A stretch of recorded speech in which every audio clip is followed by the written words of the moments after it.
মধ্যপ্রাচ্যের সংঘাতের আগুন এবার ছড়িয়ে পড়েছে আজারবাইজানে। ইরান থেকে আসা ড্রোন হামলায় দেশটিতে আহত হয়েছে বেশ কয়েকজন। অন্যদিকে ইরাকের ইরবিল মার্কিন কনসুলেটের দিকে দফায় দফায় হামলা চালাচ্ছে তেহরান। শুধু তাই নয়, দক্ষিণ লেবানন সীমান্ত পেরিয়ে ইসরায়েলি পদাতিক বাহিনী বড় ধরনের অভিযান শুরু করেছে বলেও খবর পাওয়া গেছে। এবার যুদ্ধে আক্রান্ত আজারবাইজান। ইরান থেকে আসা দুটি ড্রোন সীমান্ত অতিক্রম করে আজারবাইজানের নাকচিভান অঞ্চলে বিস্ফোরিত হয়েছে। এতে আহত হয়েছে 4 জন। এই হামলার জবাব দেওয়ার ঘোষণা দিয়েছে আজারবাইজানের প্রতিরক্ষা মন্ত্রণালয়। তেহরানের রাষ্ট্রদূতকে তলব করে এই হামলার ব্যাখ্যা দাবি করেছে আজারবাইজান। তাই এলো ইনোভার, যেন আপনি লাইফে থাকেন রেডি প্রতিদিন। Innova, designed for now. এদিকে পঞ্চম দিনের মতো ইরাকের ইব্রিলে ড্রোন হামলা চালিয়েছে ইরান। ইব্রিল বিমানবন্দর ও মার্কিন কনসুলেটের আশেপাশে ড্রোনগুলো বিস্ফোরিত হয়েছে। এমন এক সময় ইরাকের স্বায়ত্তশাসিত কুর্দি অঞ্চলে এই হামলা, যখন কুর্দিদের একটি দল ইরান সীমান্তে লড়াইয়ের প্রস্তুতি নিচ্ছে।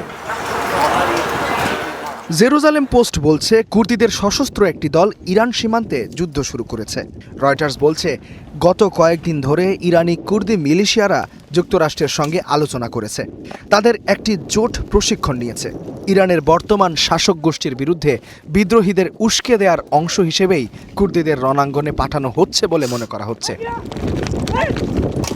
এদিকে দক্ষিণাঞ্চলীয় সীমান্ত পেরিয়ে ইসরায়েলি সেনারা লেবাননে সেনা অভিযান শুরু করেছে বলে জানা গেছে।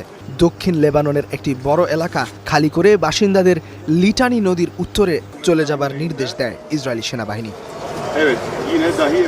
লেবাননে অব্যাহত আছে ইসরায়েলি বিমান হামলা।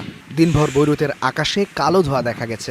ইসরায়েলি হামলায় বৈরুতে নতুন করে আরও অন্তত 8 জনের মৃত্যুর খবর পাওয়া গেছে।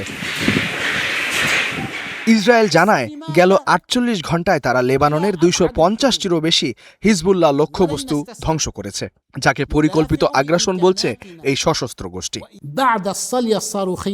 এটি একটি পরিকল্পিত আগ্রাসন। ইসরায়েলের মিডিয়া ও কিছু কর্মকর্তার বিবৃতি দেখুন। তারা এই আগ্রাসনের জন্য প্রস্তুতি নিয়েছিল এবং লক্ষ্য নির্ধারণ করেছিল। আমরা সর্বোচ্চ আত্মত্যাগের সাথে তাদের মোকাবেলা করব। আমরা আত্মসমর্পণ করব না। ধারণা করা হচ্ছে, বিমান হামলার পাশাপাশি হিজবুল্লাহর বিরুদ্ধে বড় ধরনের সেনা অভিযানের পথেই হাঁটছে Israel. Istihadul Mahmud, Star news.